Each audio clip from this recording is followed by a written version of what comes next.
Hello, I am back with Hillbilly Elegy, this book club. We're going to start in chapter 1. If you missed the introduction, you can go back and check that out now. My reading, I feel like, was a little bit spotty, but like I said, I'm not here to be perfect.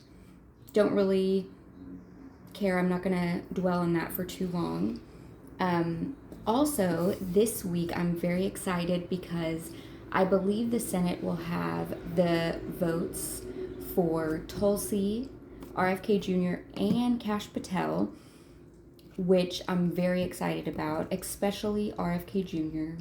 He is the actual reason that I am so pumped and fired up about Maha and MAGA and just getting behind this movement that hopefully has a big impact on our country and on our health overall. So without further ado, let's get into chapter 1 of Hillbilly Elegy by J.D. Vance.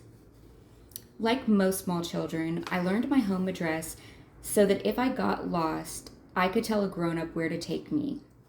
In kindergarten, when the teacher asked me where I lived, I could recite the address without skipping a beat. Even though my mother changed addresses frequently for reasons I never understood as a child, still, I always distinguished my address from my home. My address was where I spent most of my time with my mother and sister, wherever that might be. But my home never changed.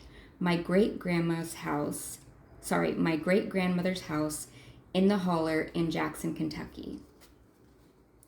Jackson is a small town of about 2,000 in the heart of southeastern Kentucky's coal country. Calling it a town is a bit charitable. There's a courthouse, a few restaurants, almost all of them fast food chains, and a few other shops and stores. Most of the people live in the mountains surrounding Kentucky Highway 15, in trailer parks, in government-subsidized housing, in small farmhouses, and in mountain homesteads like the one that served as the backdrop for the fondest memories of my childhood. Jacksonians say hello to everyone, willingly skip their favorite pastimes to dig a stranger's car out of the snow, and without exception, stop their cars, get out, and stand at attention every time a funeral motorcade drives past. It was the latter practice that made me aware of something special about Jackson and its people. Why, I'd ask my grandma, whom we call Mama, did everyone stop for the passing hearse? Because, honey, we're hill people, and we respect our dead.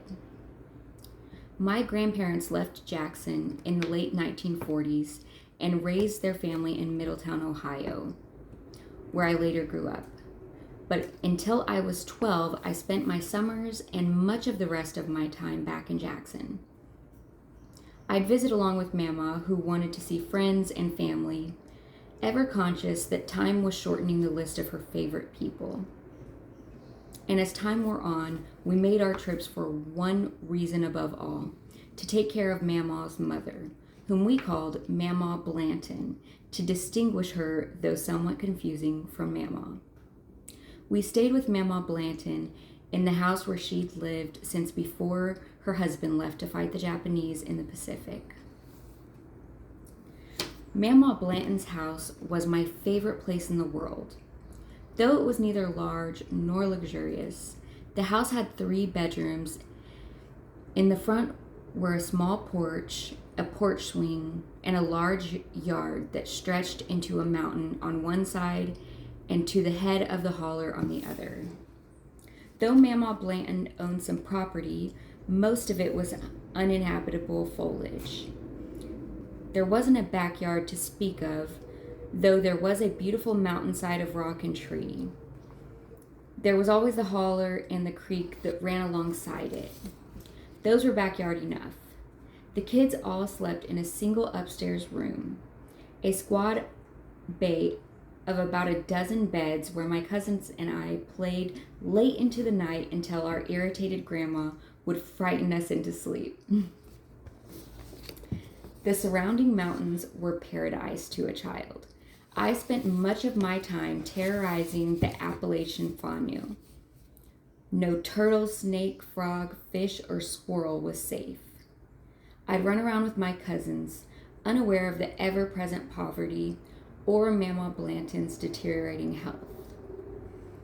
At a deep level, Jackson was the one place that belonged to me, my sister, and Mama. I loved Ohio, but it was full of painful memories. In Jackson, I was the grandson of the toughest woman anyone knew and the most skilled auto mechanic in town. In Ohio, I was the abandoned son of a man I hardly knew and a woman I wish I didn't. Mom visited Kentucky only for the annual family reunion or the occasional funeral. And which she did, Mama made sure she brought none of the drama. In Jackson, there would be no screaming, no fighting, no beating up on my sister, and especially no men, as Mama would say. Mama hated Mom's various love interests and allowed none of them in Kentucky. In Ohio, I had grown especially skillful at navigating various father figures. With Steve, a midlife crisis sufferer with an earring to prove it, I pretended earrings were cool. So much so that he thought appropriate to pierce my ear too. With Chip, an alcoholic police officer who saw my earring as a sign of girliness, I had thick skin and loved police cars. With Ken, an odd man who proposed to Mom 3 days into their relationship, I was a kind brother to his 2 children, but none of these things were really true. I hated earrings, I hated police cars, and I knew that Ken's children would be out of my life by the next year. In Kentucky, I didn't have to pretend to be someone I wasn't, because the only men in my life, my grandmother's brothers and brothers-in-law, already knew me. Did I want to make them proud?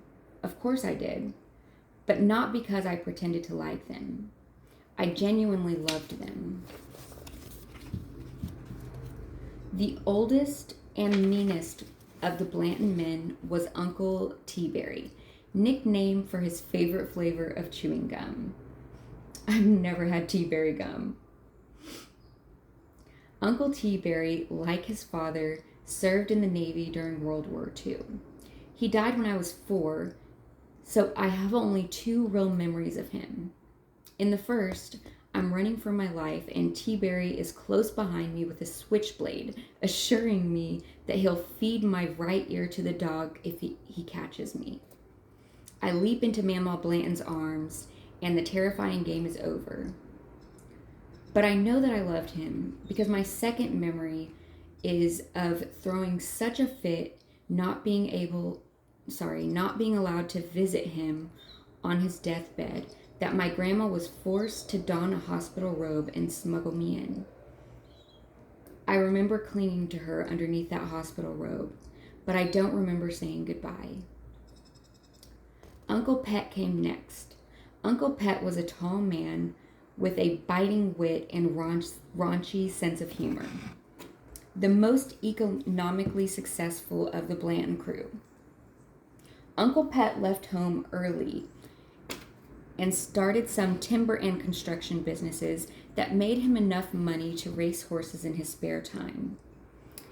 He seemed the nicest of the Blanton men, with the smooth charm of a successful businessman, but that charm masked a fierce temper. Once, when a truck driver delivered supplies to one of Uncle Pet's businesses, he told my old hillbilly uncle, "Offload this now, you son of a bee." Uncle Pete took the comment literally. "When you say that, you're calling my dear old mother a bee. So I'd kindly ask you speak more carefully." When the driver, nicknamed Big Red because of his size and hair color, repeated the insult, Uncle Pet did what any rational business owner would do. He pulled the man from his truck and beat him unconscious. He ran an electric saw up and down his body. Big Red nearly bled to death, but was rushed to the hospital and survived.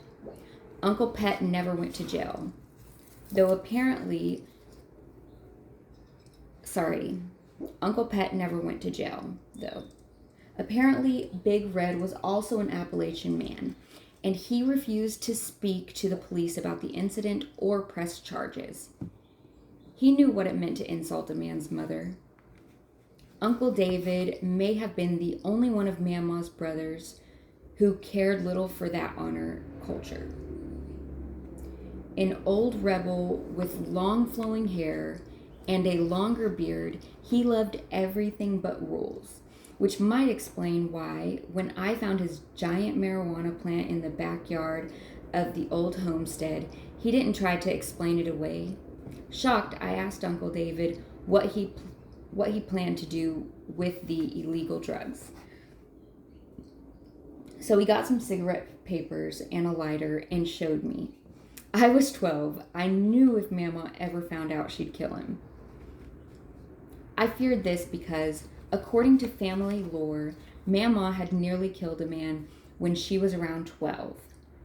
Mama walked outside to see two men loading the family's cow, a prized possession in a world without running water, into the back of a truck.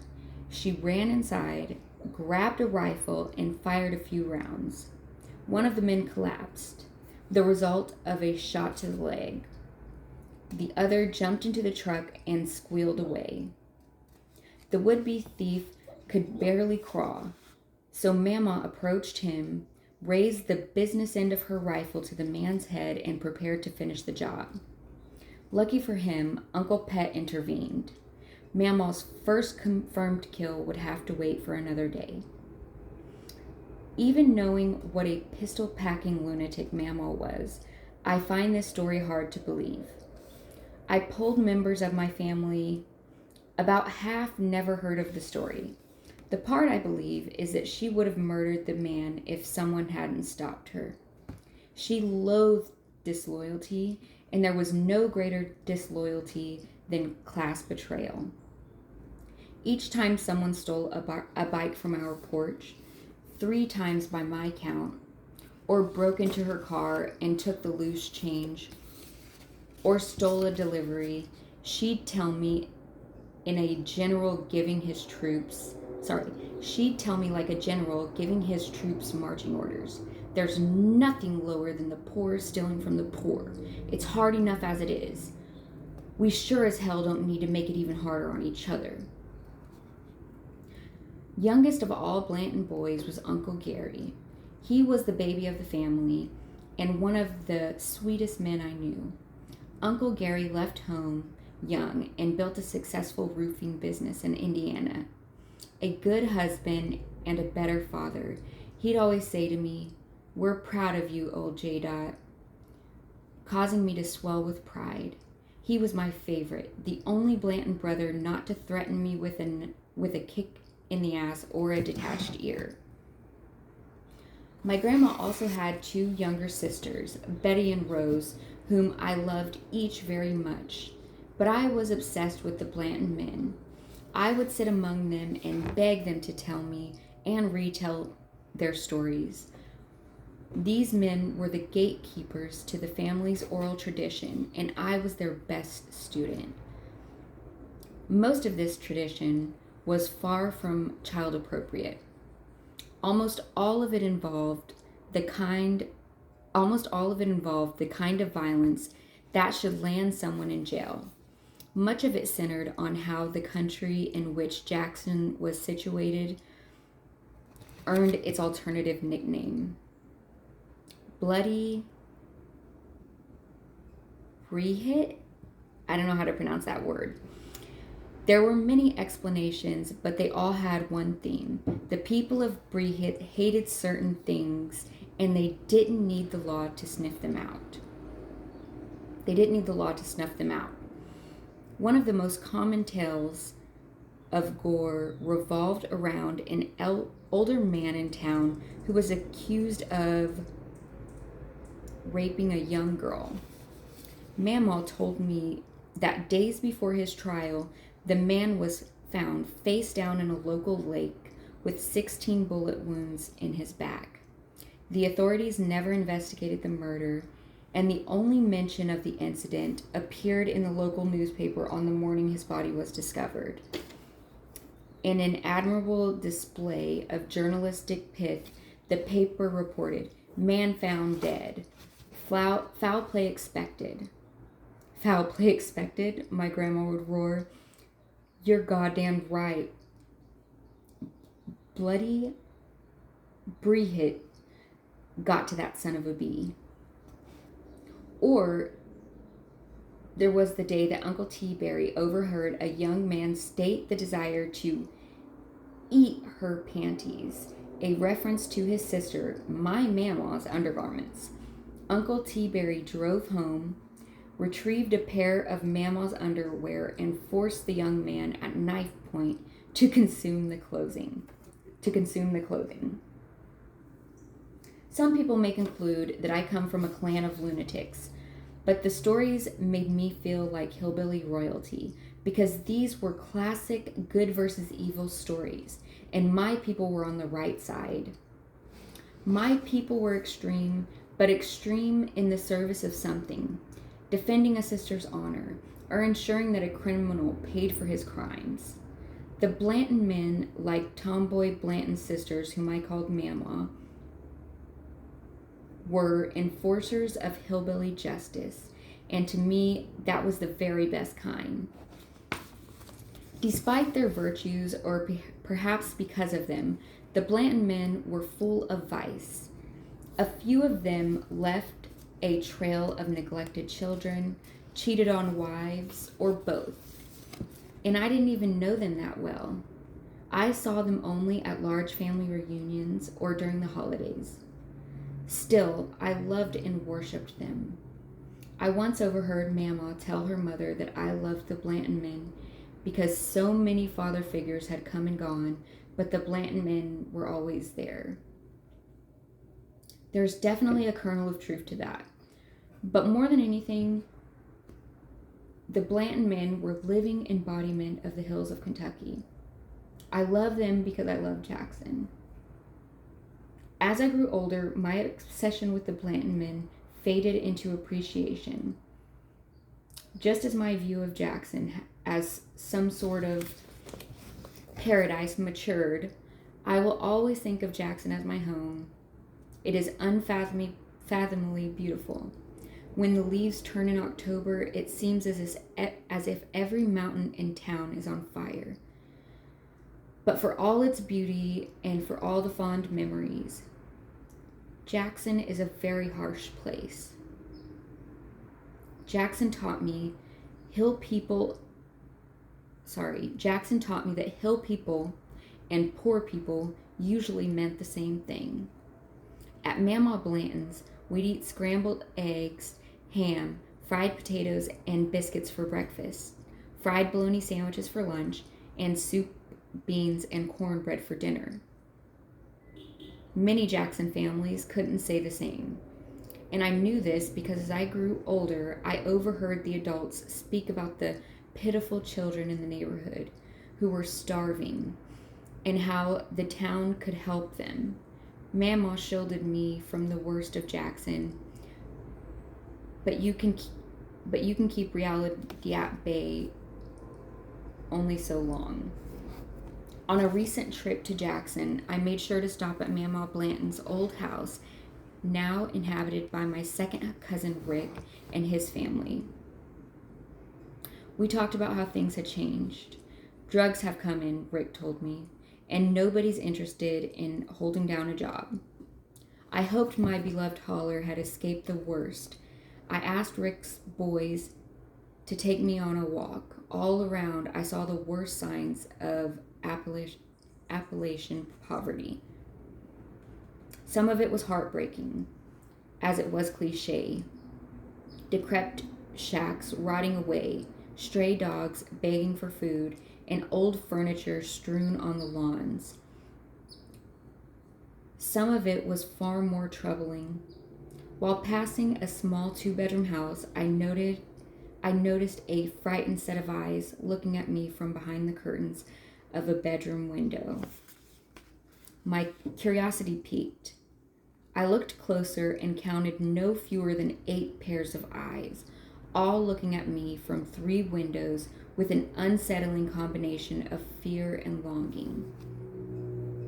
On the front porch was a thin man, no older than 35, apparently the head of the household.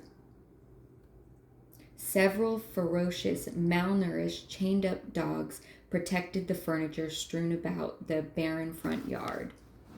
When I asked Rick's son what the young father did for a living, he told me the man had no job and was proud of it.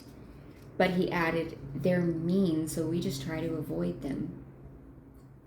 That house might be extreme, but it represents much about the lives of the Hill people in Jackson. Nearly a third of the town live in poverty, a figure that includes about half of Jackson's children, and that doesn't count the large majority of Jacksonians who hover around the poverty line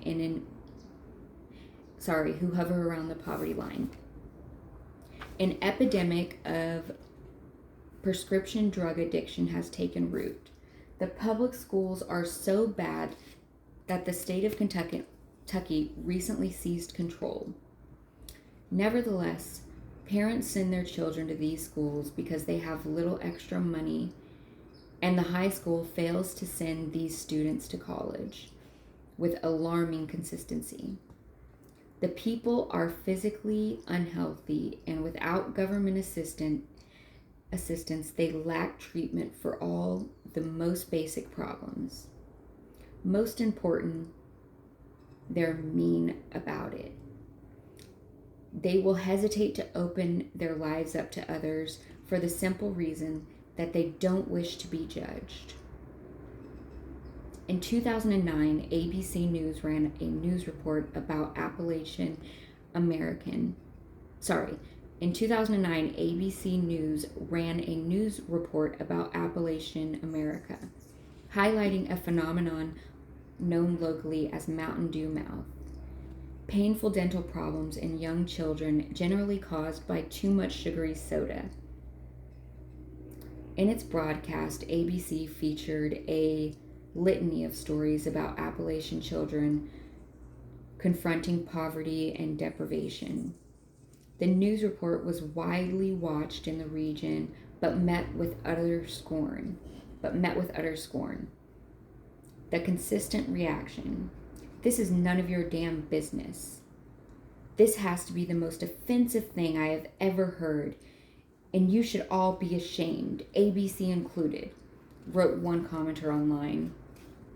Another added, "You should be ashamed of yourself for reinforcing old, false stereotypes and not giving more accurate picture of Appalachia." Is it Appalachia or Appalachia? I don't know. This is an opinion shared among many in the actual rural towns of the mountains that I have met. I knew this because my cousin took to Facebook to silence the critics, noting that only by admitting the region's problem could people hope to change them. Amber is uniquely positioned to comment on the problems of Appalachia. Unlike me, she spent her entire childhood in Jackson. She was an academic star in high school and later earned a college degree, the first of her nuclear family to do so. She saw the worst of Jackson's poverty firsthand and overcame it. The angry reaction supports the academic literature on Appalachian Americans. In a December 2000 paper, sociologists Carol A. Markstrom, Sheila K. Marshall, and Robin J. Tyrone found that avoidance and wishful thinking forms of coping significantly predicted resiliency. Among Appalachian teens, their paper suggests that hillbillies learn from an early age to deal with uncomfortable truths by avoiding them or by pretending better truths exist. This tendency might make for psychological resilience, but it also makes it hard for Appalachians to look at themselves honestly. That is so interesting. It's the same thing that we learn as adults, or that at least I learned as an adult, that the ways I learned to cope with my life as a child that served me as a child just to survive, in my adulthood, they do not serve me and at times actually hinder my ability to move forward, because that's not how I'm used to looking at problems or dealing with certain issues, because I learned them kind of in a dysfunctional way as a child. So that's just a really good way to explain it. We tend to overstate and to understate, to glorify the good and ignore the bad in ourselves. This is why the folks of Appalachia reacted strongly to an honest look at some of its most impoverished people. It's why I worship the Blanton men, and it's why I spent the first 18 years of my life pretending that everything in the world was a problem except me. Woo! Gosh, that's so good. Yep. It's easy when you can point outside of yourself to another problem.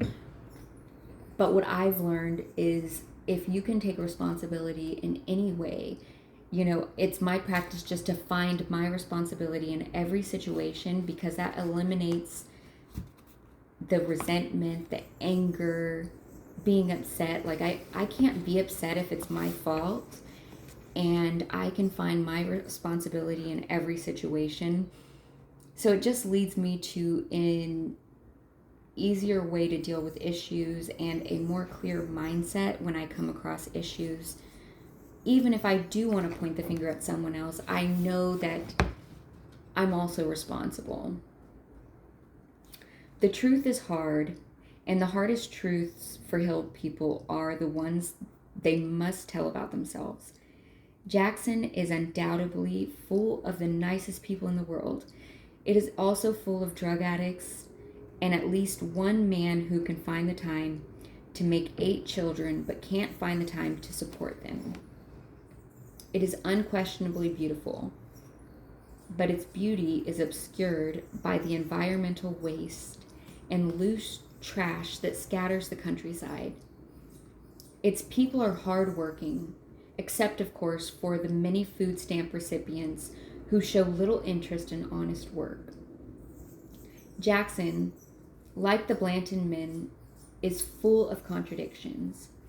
Things have gotten so bad that last summer, after my cousin Mike buried his mother, his thoughts turned immediately to selling her house. I can't live here, and I can't leave it untended, he said. The drug addicts will ransack it. Jackson has always been poor, but it was never a place where a man feared leaving his mother's home alone. The place I call home has taken a worrisome turn. If there's any temptation to judge these problems as the narrow concerns of the backwoods haulers, a glimpse at my own life reveals that Jackson's plight has gone mainstream. Thanks to the massive migration from the poorer regions of Appalachia to places like Ohio, Michigan, Indiana, Pennsylvania, and Illinois, hillbilly values spread widely along with hillbilly people. Indeed, Kentucky transplants and their children are so prominent in Middletown, Ohio, where I grew up, that as kids, we derisively called it Middletucky. Middletucky. My grandparents uprooted themselves from the real Kentucky and relocated to Middletucky in search for a better life, and in some ways they found it. In other ways, they never really escaped. The drug addiction that plagues Jackson has afflicted their older daughter for her entire life. Mountain Dew mouth may be especially bad in Jackson, but my grandparents fought it in Middletown too. I was 9 months old the first time Mama saw my mother put Pepsi in my bottle. Virtuous fathers are in short supply in Jackson, but they are equally scarce in the lives of my grandparents, grandchildren, that was very rough. Virtuous fathers are in short supply in Jackson, but they are equally scarce in the lives of my grandparents' grandchildren. People have struggled to get out of Jackson for decades. Now they struggle to escape Middletown. Is it Middletown or Middleton? Either way, forgive me if I'm pronouncing it wrong. If the problems start in Jackson, it's not entirely clear where they end. What I realized many years ago, watching that funeral procession with Mama, is that I am a Hill person. So is much of America's white working class. And we Hill people aren't doing very well.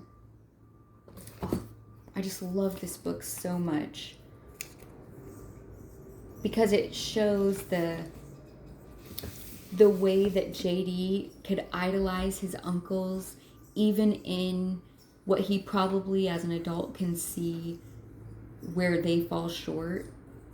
When he was little, the stories that they would tell, probably drinking in the backyard, about the good versus bad and how they stood on the right side of that, I can see how enchanting that is and how special it made his family compared to the others, and how people feared his family. You know, that was a value. And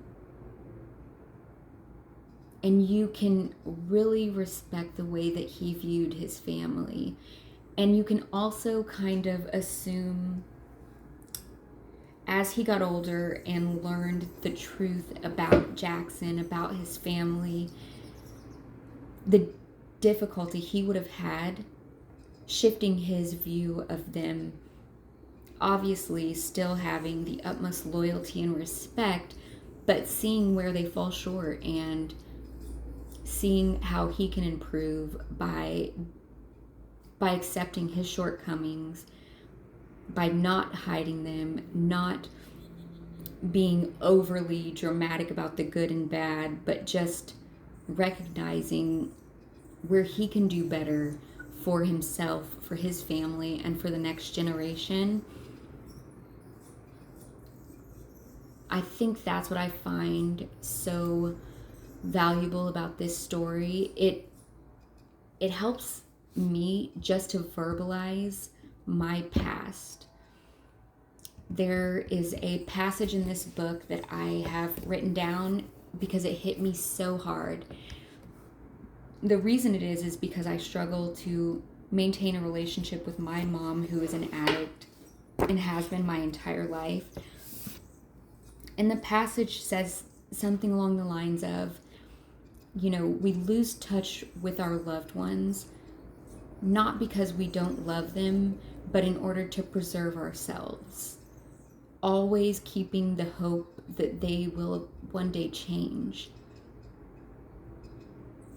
And the way I would try to explain it to people is like, I want to see my mom, I want to be around my mom, but when I get around her, it's really hard because her actions tarnish the image I have of her and the image that I want to keep of her. You know, there are beautiful things about my mom that I love, but it's hard for me to keep that image intact when I see the things that she does and I witness how she lives and I hear some of the nasty things that she says. So I think this story just helps me to understand my own story and kind of communicate it better than I ever have in the past. The next chapter that we will look at is chapter 2, and I will get to that as soon as possible. Let me know what you think. I'm sharing this book only for educational purposes. This is not to take anything away. I still encourage everyone to buy a copy of this book. If it's a story that you are enjoying, I encourage you to buy a copy of it. I think I got this for $10 or $11 at Target, so it's available everywhere, very affordable.